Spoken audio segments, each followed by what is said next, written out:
Halo, selamat malam pemirsa. Departemen Agama mencabut izin dua biro travel haji terbesar di Indonesia, yaitu PT Maktur dan PT Al-Amin Universal. Mereka masing-masing dituding memasukkan tanda tangan pejabat tinggi negara dan memberangkatkan jemaah haji dengan menggunakan paspor hijau. Benarkah tudingan tersebut? Selain kesalahan administratif, apakah kedua biro ibadah haji ini selama ini memang sering mengecewakan jemaah haji? Menghukum Biro Haji ONH Plus, inilah yang kami angkat dalam Today's Dialog malam ini. Bersama saya Mutia Hafid. Di studio saat ini telah hadir Direktur Pengelolaan Biaya Penyelenggaraan Ibadah Haji dan Sistem Informasi Haji BPIH Departemen Agama Abdul Ghafur Jawahir dan Kuasa Hukum ONH Plus Mahendra Data serta Ketua Tim Pengawas Haji DPR Hasrul Azwar. Terima kasih semuanya sudah hadir. Selamat malam. Waalaikumsalam Pak Abdul Ghafur. Ini sebetulnya bagaimana, kenapa harus ditutup pemalsuan dokumen, persisnya seperti apa? Jadi begini ya, dalam hal ini adalah Bapak Menteri Agama sesuai dengan tuntutan masa reformasi sekarang ini dan tuntutan masyarakat untuk penegakan disiplin penyelenggaraan haji. Oleh karena itu memang ini sanksi administratif. Jadi dari undang-undang kemudian masuk ke keputusan Menteri Agama KM 371, kemudian ke keputusan Dirjen 348, ini adalah penindakan sanksi administratif. Akhirnya SK-nya itu keluar ditandatangani oleh Dirjen. Pemalsuan dokumennya seperti apa Pak? Betul ada tanda tangan pejabat yang dipalsukan di sini? Bukti yang oleh tim pengawas ketemukan begitu dan sudah diklarifikasi. Oke, kita klarifikasi langsung kepada Anda Pak Mahendra Data, betul seperti itu? Tunggu dulu. Jadi yang saya dengar ya, ini saya tidak mewakili dari pihak Maktur maupun Al-Amin, tapi seluruh ONH Plus dalam Ampuri. Kalau yang pertama kita perlu lihat adalah dokumen ini, yang dimaksud dengan dokumen ini, dokumen apa? Apakah masuk dalam kriteria dokumen haji atau tidak? Karena ada kriterianya dokumennya itu atau tidak. Kemudian pemalsuan ini, pemalsuan dari segi apa? Administratif atau dari segi pidana. Kalau berbicara sekarang masalah SPPH atau pendaftaran haji, setahu saya ini Pak ya, saya juga ikut ONH Plus sudah sering ya. Saya tidak pernah daftar sendiri, selalu melalui penyelenggara. Jadi tidak pernah ada jamaah hajinya itu datang sendiri. Berarti kalau berbicara permasalahan dokumennya itu hanya masalah formulir pendaftaran dan lain. Kalau paspor lain soal Pak ya, paspor palsu itu sudah jelas itu dokumen negara yang dipalsu. Tetapi kalau formulir pendaftaran yang kemudian ditandatangani oleh penyelenggaranya, kami kira 99,9% ONH Plus itu adalah mengurusi jamaahnya. Jadi perlu jelas dulu. Ya, saya konfirmasi saja untuk jelasnya, Maktur yang dikatakan ada pelanggaran pemalsuan tanda tangan adalah Maktur.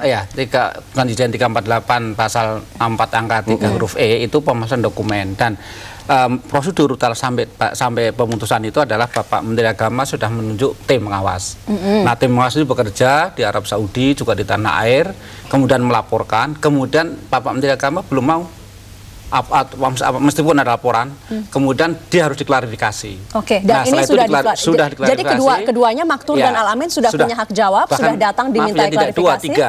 Tiga satunya Dian Sastra. Dian Sastra juga. Jadi ketiga-tiganya sudah diminta klarifikasi. Sudah berita acara. Jadi kalau sudah dikonfirmasi begitu, tidak ada salahnya dong kalau kemudian Departemen Agama memberikan klarifikasi. Itu apa sih Mbak? Klarifikasi yang dilakukan apa persisnya Pak? Cuma ini kamu dituduh, terus kita bilang oh tidak, ya udah yang penting kamu sudah jawab, selesai. Apakah mereka mengaku ada pemalsuan dokumen, ada menggunakan paspor hijau? Ada tanda tangan di klarifikasi itu tanggal 29, itu tanda tangan. Menyetujui bahwa akan mengakui kesalahan-kesalahan yang dituduhkan. Tim pengawas agama itu juga ada dari Biro Hukum, ada dari ahli hukum, ada dari kepolisian. Itu memerlukan tanda tangan termasuk yang ada apa Pak Hasrul, Anda ingin ikut rembuk di sini? Ada apa? Apa menurut Anda yang terjadi di sini?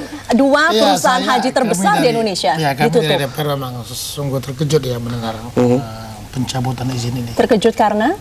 Iya, karena siapa sih yang nggak kenal Maktur kan begitu ya. Nah, menurut hemat saya kembalikan kepada hukum.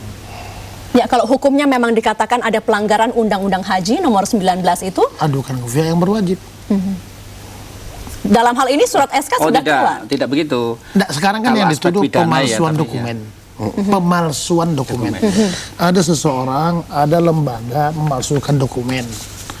Kemudian kalau itu menyalahi prosedur yang ada, yang sudah bagus, mengapa tidak dibawa ke persoalan hukum? Terbukti dia memalsukan dokumen.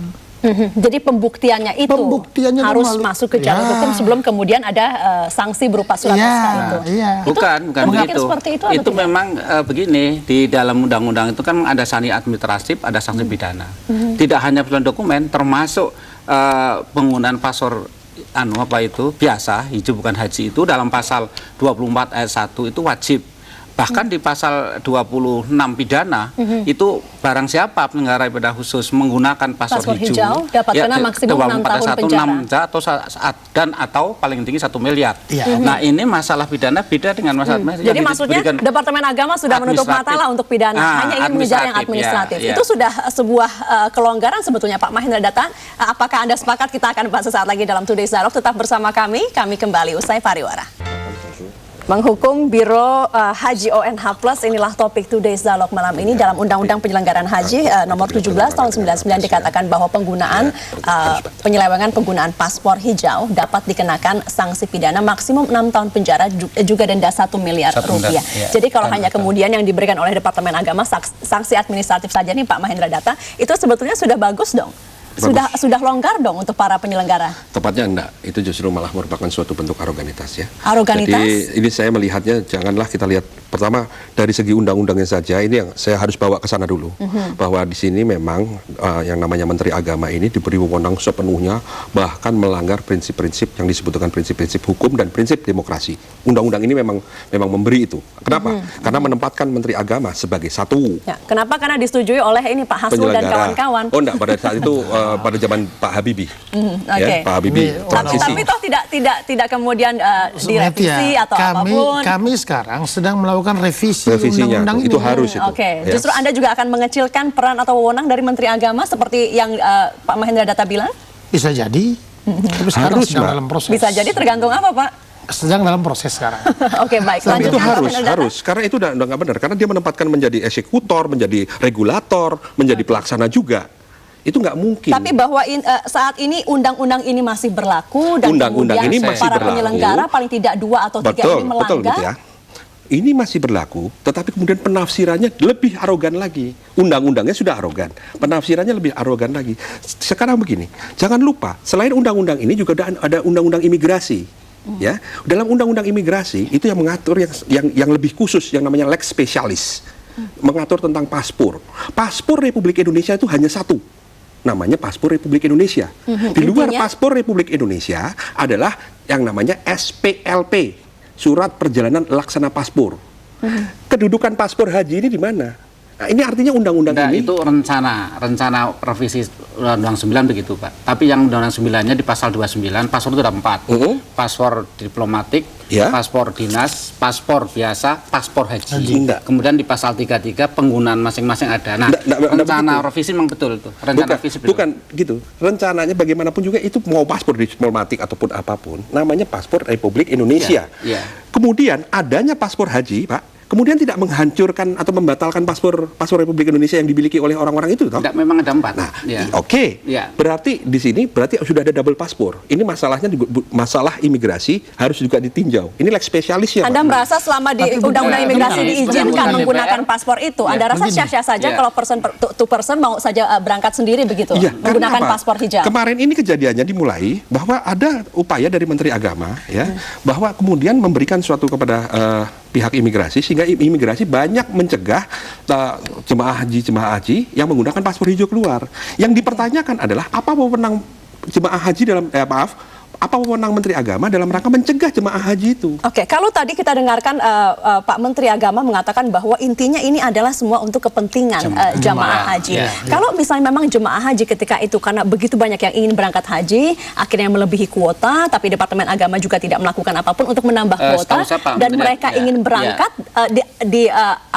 akomodasi oleh penyelenggara haji, apa yang salah di sini? Pak Menteri Agama tidak melarang dan tidak ada kewenangan. Ini kewenangan Menteri Agama adalah pemberangkatan yang coklat, yang paspor haji. Hanya undang-undang yang mengatakan begitu. Menteri Agama enggak melarang imigrasi nggak melarang ini undang-undang jawaban Anda melarang. terkait pernyataan Pak Mahendra Data. Tapi bagaimana dengan kemudian akhirnya ada beberapa penyelenggara yang akhirnya terpaksa menggunakan paspor hijau karena banyak pelanggannya yang sudah membayar 1 tahun sebelumnya tidak bisa berangkat haji karena kuotanya tak cukup. Bukan, untuk ONH khusus atau ONH plus itu baru tahun ini. Ya, tahun ini. Tahun ini pelanggarannya tahun ini kan, Pak? Justru itu kalau pelanggaran itu mungkin terjadi. Bukan, yang 2 sanksi ini Maktur dan Alamin itu untuk tahun ini untuk kan? Betul. Jadi begini, memang pada tahun ini baru terjadi ada over quota untuk haji khusus.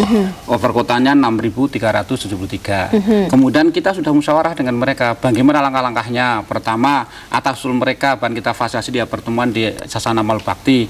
Itu usulnya, karena minimal bayar tempat setengah harus dipenuhi dulu. Kita penuhin.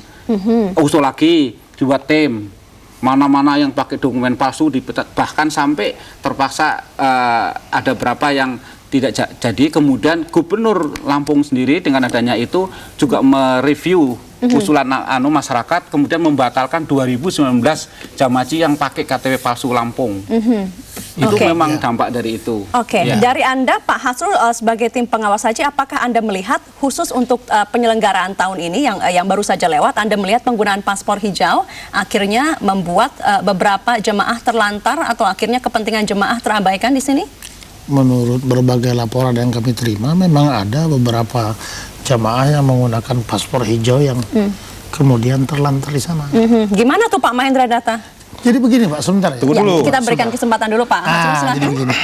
Benar Pak Mahendra Data bahwa paspor itu paspor Republik Indonesia. Iya Pak. Tapi dalam undang-undang yang perlu kita atur lagi nanti di dalam revisi, memang dikenal paspor haji. Artinya setiap jemaah, setiap penduduk Indonesia yang ingin berangkat naik haji harus menggunakan paspor haji.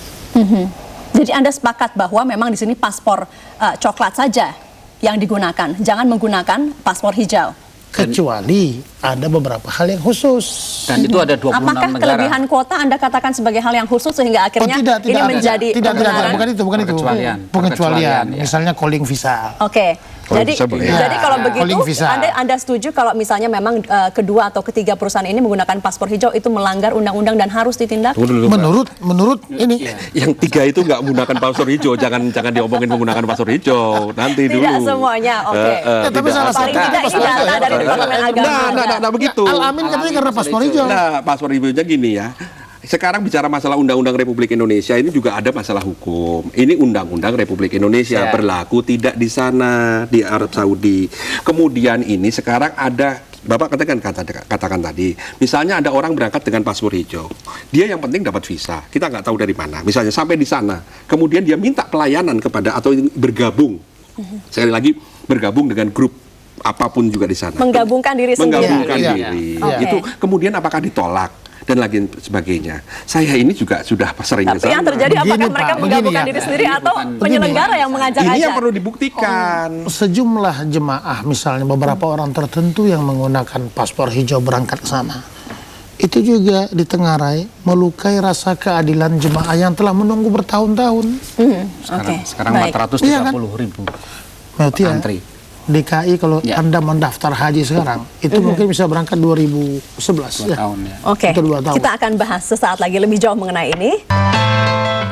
Bang Hukum Biro Haji ONH Plus, itulah topik Today's Dialogue malam ini. Tidak banyak waktu yang tersisa, saya hanya ingin konfirmasi sekali lagi kepada Anda Pak Abdul Ghaffur. Jadi langkah yang diambil oleh Departemen Agama sudah final bahwa keputusan ini akan jalan terus, tidak mungkin ditarik kembali? Ya, satu final dan kembali ke pernyataan Pak Menteri tadi bahwa kepentingan jamaah dah di atas segala-galanya. Ini Pak Hasrul bisik-bisik terus ada deal yang dilakukan di sini. Saya minta dari Anda Pak Hasrul, apakah menurut Anda solusi terbaik saat ini adalah dibiarkan ini betul-betul ini 2 penyelenggara haji terbesar di Indonesia dibiarkan ditutup untuk jadi pembelajaran atau dikaji ulang kembali oleh DPR? Ini kan putusan telah diketuk, SK telah terbit. Paling tidak maknanya adalah ini pelajaran bagi yang lain, bagi penyelenggara haji khusus yang lain. Paling tidak ini pelajaran. Jadi Anda ya sudah biarkan saja ditutup, tidak usah ditarik kembali ya, walaupun nanti ada perlawanan hukum yang akan dilakukan kepada para Maktur penyelenggara dan haji. Amin ingin melakukan gugatan, saya pikir ini negara hukum, silakan. Akan ada gugatan Pak Mahendra Data? Kalau perlawanan pasti ya Pak ya. Yang pertama adalah bentuknya revisi. Seperti apa? Revisi undang-undang ini bisa melalui tekanan terhadap DPR atau usul terhadap DPR untuk segera merevisi undang-undang yang sifatnya tirani seperti Sudah ini. hampir final, sudah hampir final. Udah ada revisi Sudah itu. hampir final. Kalau tidak mau DPR merevisi, kita bisa revisi melalui Mahkamah Konstitusi. Itu juga suatu jalan. Jadi akan perjalanan kemudian untuk hal-hal yang di bawah undang-undang ini kita revisi melalui Mahkamah Agung, melalui Tapi Mahkamah jangan hanya melulu sibuk dengan revisi, tentunya judicial review. pembenahan di dalam yang juga harus dilakukan oleh dilihat, penyelenggara. kami melihatnya ini adalah merupakan sebetulnya adalah bentuk diskriminatif. Betul Pak, Itu singkat dulu. saja, ya atau tidak? Enggak, karena Sudah undang-undangnya tutup. Tidak ya, begitu. baik. Diskriminatifnya Saya harus tutup begini. di sini. Tunggu Pak dulu, Faizal Mbak. Data, saya harus tutup sudah. Kalau yang melakukan pemerintah closing di sini. tidak diapa-apain, tapi kalau NH Plus dicabut izinnya. Coba